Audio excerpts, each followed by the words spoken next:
ലൈഫിൽ ഒരാളുടെ നെഗറ്റീവ് കൊണ്ടും ഒരാളുടെ ഒപ്പീനിയന്റെ മുമ്പിലും നിർത്തരുത്, വിട്ടുകൊടുക്കരുത്.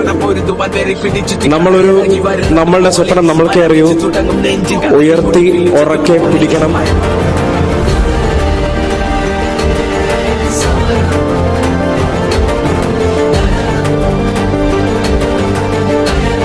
ഇന്നല്ലെങ്കിൽ നാളെ ഞാൻ ആരെങ്കിലേക്കാവും.